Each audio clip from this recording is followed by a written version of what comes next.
Hey guys, it's Zaphod again, back from my hiatus.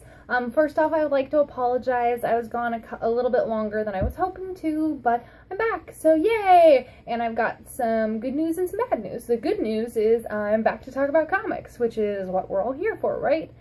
Except for, since it's the internet, I've been away for 3 weeks. A lot of you have probably forgotten about me by now, but I'm not hurt. That's my own damn fault. And my bad news is, I would like to word this as a public service announcement. I'm here to talk to you guys today about a matter that is very dear to my heart.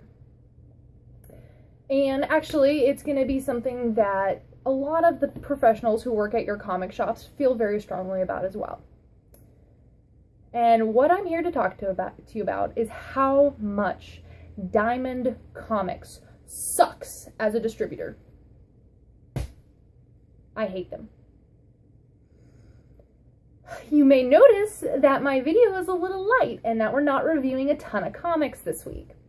That's because they shorted us over 20 different titles, including Batgirl, including a bunch of new stuff that I was really excited about, and now I'm super pissed off, and they do this all the time.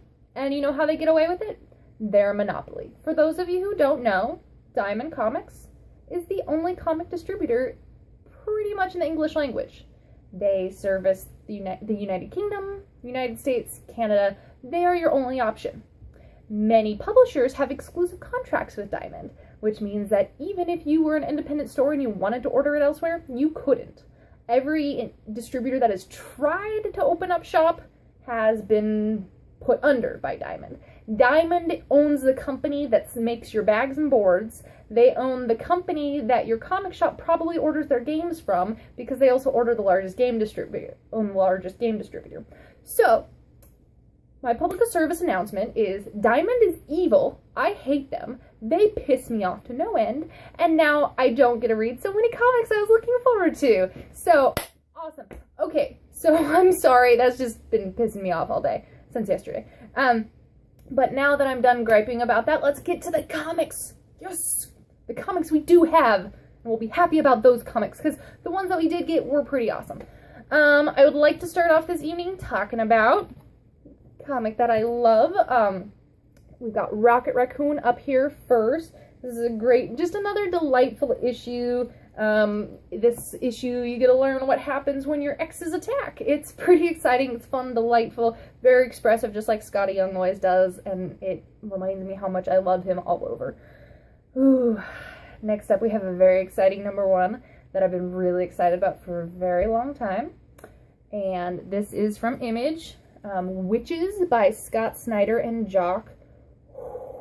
I've been looking forward to this book for a long time, and now that I've read it, all of my expectations have been blown away. This book is incredible. If you know Jock's art and you know Scott Snyder, it is the most beautifully drawn, creepy horror story. The first page shows a definition of the word witches, and then on the back page it has that definition, but it's all crossed out, which essentially is telling you, forget everything you think you know.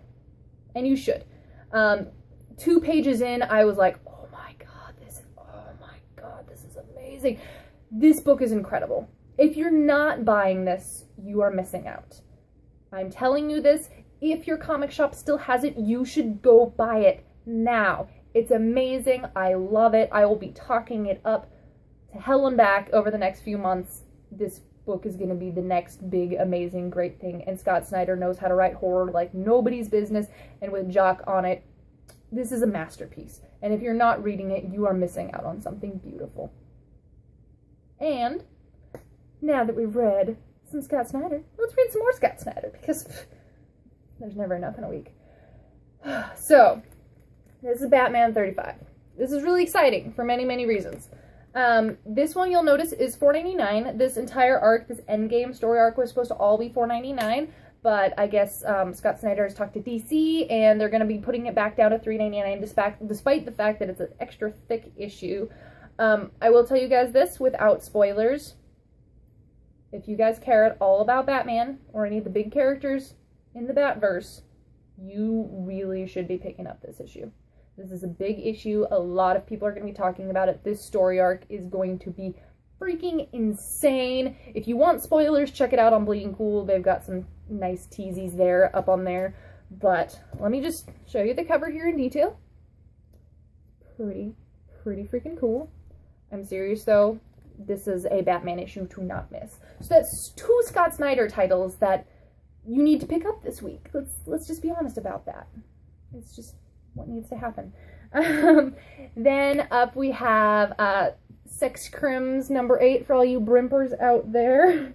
And I would like to say, for those of you who are a fan of sex criminals, or for those of you who haven't checked out sex criminals, but you like funny, raunchy, goofy stuff, you should check out the book that these 2 gentlemen, Chip Zdarsky and Matt Fraction, are putting out at the end of November, beginning of December. It's called Just the Tips.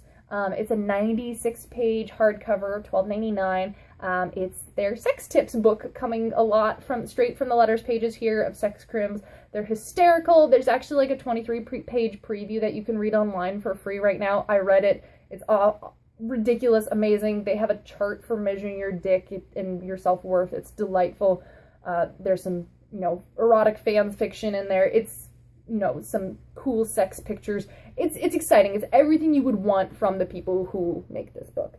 And this also is a really, really great issue. This series, more and more as it progresses, I'm realizing that, yes, it's funny and it's silly and, it can be raunchy from time to time, but so much more than that. They go through, like, the complex relationship structure. They go through these people's lives, not just the funny stuff, but when they're in some very dark places, too, in ways that make these characters feel so real. And then when stuff does happen, then it just gets me. It gets me at the heart, because they know how to write it. An amazing story that is just charming and amazing. Just good stuff. Then we have Black Science, which is one of those books that you just never know what's going to happen because you're going to be wrong. And there's twist after twist in every issue. This issue is no exception. This book is unpredictable as hell. It's amazing. I'm saying amazing a lot tonight, but it's because stuff is. I highly, highly recommend this one. Then we have sound effects. Batman Eternal. This is continuing to be just a really, really great read, which is really hard to pull off with a weekly title.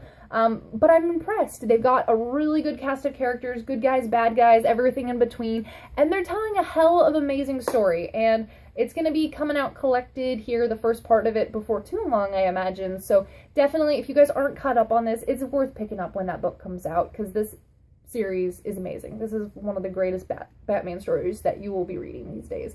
And it just happens to come out weekly, which is awesome, because then I never have to wait, and I never forget what's happening between issue to issue. So it's good stuff. And then going to the creator-owned side of things, we've got some from Legendary, Annihilator number 2. And in this issue, this is just, for those of you who aren't familiar, this is a really bizarre sci-fi story that Grant Morrison and Fraser Irving do together. There's a screenwriter who's writing a sci-fi story, but the character in his sci-fi story comes to life. And there's a lot of crazy stuff that happens when that does, and they have to figure out a way to finish the screenplay and save the universe all in 7 days. So they got their work cut out for them, and I'm really excited to see what comes next. Then from Dynamite, we've got Terminal Hero number 3. So his cancer's gone, but he is in some very, very bad place mentally as the result of some of the treatments of the treatment queue that he took. There's some really crazy stuff going on in this issue. I really am enjoying this. The art's cool. The story's weird. I dig it. And then last off tonight, I really do want to point out to you, a lot of people don't check out anthologies, but they're really good. And especially ones like the Comic Book Legal Defense Liberty Annual. They always do a hell of a good job. They put a ton of amazing creators in these books. There's, Jonathan Hickman, Chris Iliopoulos, Terry and Rachel Dodson. You've got Declan Shelby and Jordi Belair.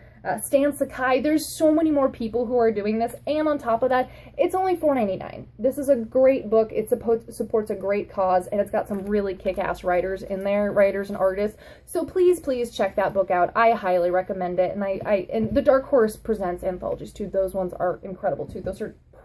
They both are amazing. Anyway, so that's it for me this week. Thank you so much for those of you who are still here watching, and anyone new who came this week. I really appreciate your guys' patience while I was dealing with some personal stuff. Everything's good for me now, so let's go back to talking about comics every week. If you have any questions for me or any comments, feel free to put them in the comments below, and I would love to talk to you guys about it. But until next week, have a good one. Enjoy some awesome comics.